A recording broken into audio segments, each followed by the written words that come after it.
Assalamualaikum warahmatullahi wabarakatuh. Selamat pagi anak-anak, apa kabar kalian hari ini? Masih bersama dengan Bu Rizka. Hari ini kita akan belajar tentang tema 2, yaitu selalu berhemat energi dengan materi perubahan energi dan energi alternatif. Sebelum kita memulai pembelajaran hari ini, mari kita berdoa terlebih dahulu agar ilmu yang kita dapat bermanfaat bagi kita semua. Kita tawasulan dulu ya. Yang pertama ditujukan kepada Nabi Muhammad SAW, yang kedua kepada Syekh Abdul Qadir Jailani, lalu yang ketiga Kiai Haji Hasyim Asy'ari, lalu yang keempat guru-guru yang sudah mendahulu kita, serta yang terakhir kepada Dewan Guru dan seluruh keluarga besar MI Islamiyah. Al-Fatihah. A'udzubillahi minasyaitonirrajim. Bismillahirrahmanirrahim. Alhamdulillahirabbil alamin. Ar-Rahmanir-Rahim, Maliki Yaumiddin. Iyyaka na'budu wa iyyaka nasta'in. Ihdinas siratal mustaqim. Siratal ladzina an'amta 'alaihim ghairil maghdubi 'alaihim waladdallin. Amin. Raditu billahi rabba wa bil islami dina wa bi muhammadin nabiyya wa rasulah. Rabbi shrah li sadri wa yassir li amri wahlul 'uqdatam min lisani yafqahu qawli. Amin ya rabbal alamin. Nah, hari ini kita akan mulai pembelajaran dengan pembahasan, yaitu pertama perubahan energi, yang kedua manfaat perubahan energi, yang ketiga energi alternatif, lalu yang keempat adalah keuntungan dan kelemahan energi alternatif. Kita mulai dulu dari dari pembahasan yang pertama, yaitu perubahan energi. Nah, apa sih perubahan energi itu? Nah, coba kalian lihat gambar di depan atau gambar di samping ini. Nah, kalian pasti melihat ada sekumpulan anak-anak melihat televisi. Nah, kira-kira bagaimana televisi itu bisa menyala? Benar sekali. Nah, pada gambar di samping kita dapat melihat bahwa energi listrik dapat diubah menjadi energi cahaya dan energi bunyi. Hal tersebut menunjukkan bahwa suatu energi dapat berubah bentuk menjadi energi yang lainnya. Oleh karena itu, apa sih perubahan energi itu? Perubahan energi adalah berubahnya bentuk energi dari satu jenis energi ke energi yang lain. Nah, apa saja macam-macam perubahan energi? Yang pertama, energi gerak menjadi energi panas. Contohnya saat tangan digosokkan akan menjadi hangat. Lalu yang kedua, energi cahaya menjadi energi listrik. Contohnya panel surya. Lalu yang ketiga, energi listrik menjadi energi cahaya. Contohnya pada bola lampu, layar televisi, dan layar monitor.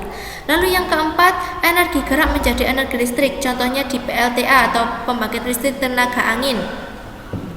Lalu pembangkit listrik tenaga air, dan pembangkit listrik tenaga angin. Lalu yang keempat, energi listrik menjadi energi gerak, contohnya di mixer, blender, dan kipas angin.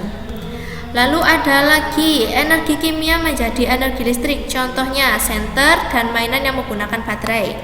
Lalu yang kedua, energi listrik menjadi energi kimia, contohnya pengisian aki atau charger baterai handphone. Lalu energi panas menjadi energi listrik, contohnya pembangkit listrik tenaga panas bumi.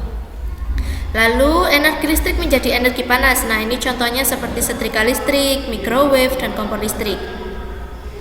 Lalu ada lagi energi kimia menjadi energi panas. Nah, ini contohnya pada energi makanan yang akan berubah menjadi energi panas setelah kita makan. Lalu energi cahaya menjadi energi kimia, contohnya proses fotosintesis pada tumbuhan. Lalu energi gerak menjadi energi bunyi, contohnya ketika kita bertepuk tangan. Nah, manfaat-manfaat itu digabungkan menjadi satu dan menjadi manfaat perubahan energi listrik yang dibagi menjadi 4, yaitu manfaat perubahan energi listrik pada energi cahaya, perubahan energi listrik pada energi gerak, pada energi kimia, dan pada energi panas. Kita bahas satu persatu. Yang pertama adalah manfaat perubahan energi listrik menjadi energi cahaya. Nah, manfaatnya yang pertama yaitu membuat lampu pijar dapat menyala sehingga dapat menerangi. Nah, saat malam hari kita kan tidak ada sinar matahari, jadi kita menggunakan energi cahaya atau dari lampu untuk menjadi sumber energi kita, untuk sumber energi cahaya pada malam hari. Nah, tanpa adanya lampu kita tidak akan bisa melihat pada malam hari. Lalu yang kedua, membuat layar monitor komputer dan televisi menyala sehingga kita dapat melihat gambar. Nah, laptop yang kita lihat atau televisi yang sering kita lihat itu adalah salah satu manfaat perubahan energi listrik menjadi energi cahaya. Lalu yang kedua ada manfaat perubahan energi listrik menjadi energi gerak. Nah, manfaatnya ini yaitu membuat berbagai peralatan rumah tangga bekerja, misalnya mixer untuk mencampur adonan kue, lalu blender untuk menghancurkan buah dan sayur, lalu kipas angin untuk mendinginkan ruangan. Nah, manfaat yang ketiga adalah perubahan energi listrik menjadi energi kimia. Contohnya yang pertama adalah energi kimia yang tersimpan dalam aki yang telah diisi ulang dapat digunakan kembali untuk menghidupkan mesin kendaraan. Nah, kalau kalian atau orang tua kalian punya kendaraan bermotor, pasti di dalam kendaraan bermotor itu akan ada aki. Jika akinya habis, maka kendaraan bermotor juga tidak akan dapat menyala. Lalu yang kedua adalah energi kimia yang tersimpan dalam baterai yang telah diisi ulang. Misalnya dalam baterai telepon genggam yang dapat kita aktifkan kembali setelah kita mencarger tersebut. Nah, kalian pasti sudah pernah melakukan hal ini. Jika baterai di HP kita habis, maka kita juga tidak akan bisa menghidupkan telepon genggam itu atau handphone kita. Lalu yang terakhir adalah manfaat perubahan energi listrik menjadi energi panas. Yang pertama pada setrika. Nah, pada setrika listrik ini panas yang dihasilkan dapat digunakan untuk melicinkan pakaian. Lalu yang kedua pada kompor listrik, panas yang dihasilkan dapat digunakan untuk memasak.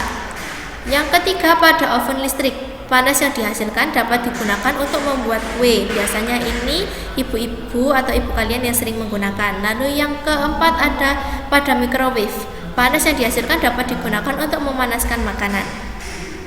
Nah, itu tadi adalah manfaat-manfaat pada energi listrik ke energi yang lain. Nah, sekarang kita lihat di gambar. Batu bara dan minyak bumi merupakan sumber energi yang tidak dapat diperbarui. Nah, jika minyak bumi dan batu bara habis, maka kita perlu memerlukan sumber energi pengganti. Nah, energi yang dapat menjadi pengganti sumber energi disebut dengan energi alternatif. Nah, apa saja sih energi alternatif itu? Dan dari mana didapatkannya energi alternatif itu? Yang pertama, energi alternatif dapat didapat dari matahari, yang kedua dari angin, yang ketiga dari aliran listrik, yang keempat dari panas bumi, yang kelima dari tumbuhan, yang keenam dari limbah organik. Nah, kita bahas satu persatu mulai dari yang matahari. Energi alternatif matahari. Manusia memanfaatkan energi panas matahari salah satunya dengan alat panel surya.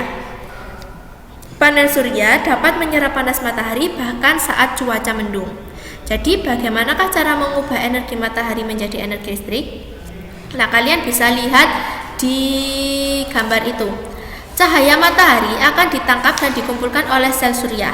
Selanjutnya, sel surya akan mengubah energi matahari menjadi energi listrik. Nah, apa sih sel surya itu? Sel surya adalah lembaran yang terbuat dari silikon tipis dan dapat menyerap sinar matahari. Lalu yang kedua, ada energi alternatif angin. Nah, energi gerak pada angin ini dapat diubah menjadi energi listrik melalui turbin angin. Nah, di dalam turbin angin itu terdapat generator yang berfungsi membangkitkan listrik. Ketika angin kencang berhembus dan baling-baling turbinnya berputar, maka generator yang terhubung dengan baling-baling itu akan ikut berputar sehingga akan menghasilkan listrik. Lalu yang ketiga adalah aliran listrik. Nah, aliran yang mengalir deras memiliki energi gerak yang dapat diubah menjadi energi listrik. Nah, air akan dibendung dan dialirkan melewati terowongan dan akan memutar generator. Nah, kincir air yang dihubungkan dengan generator akan berputar seiring derasnya air. Jadi semakin deras air mengalir, maka listrik juga akan semakin besar. Lalu dari mana lagi energi alternatif didapat? Yaitu dari panas bumi, tumbuhan, dan limbah organik. Nah, energi dari panas matahari atau dari panas bumi, maksud Bu Rizka, dari panas bumi dapat menghasilkan uap air panas yang menyembur. Uap air panas ini yang dapat memancarkan dan menggerakkan turbin dan menghasilkan energi listrik. Lalu yang kedua dari tumbuhan. Nah, beberapa tumbuhan dapat dibuat menjadi bahan bakar atau biofuel. Contohnya adalah jarak dan kelapa sawit yang dapat diubah menjadi biodiesel atau biasanya ini di pengganti untuk solar, lalu serta singkong dan tebu untuk menjadi bioetanol. Ini bisa digunakan untuk mengganti bahan bakar bensin. Nah, setelah itu ada limbah organik.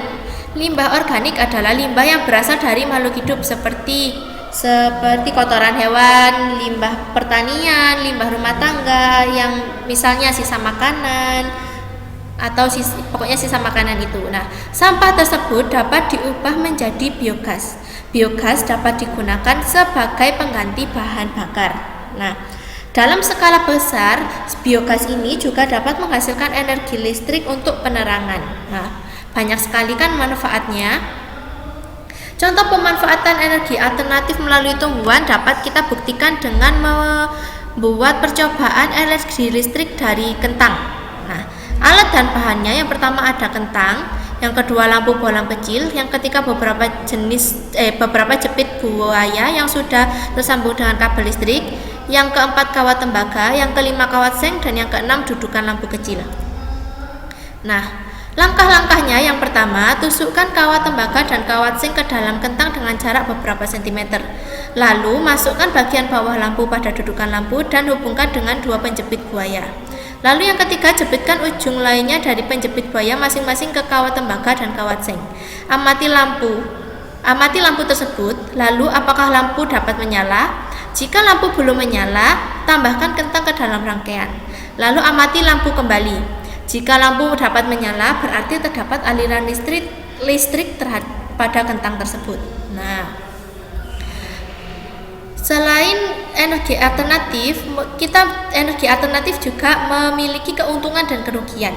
Yang pertama, kita bahas tentang keuntungan energi alternatif dulu.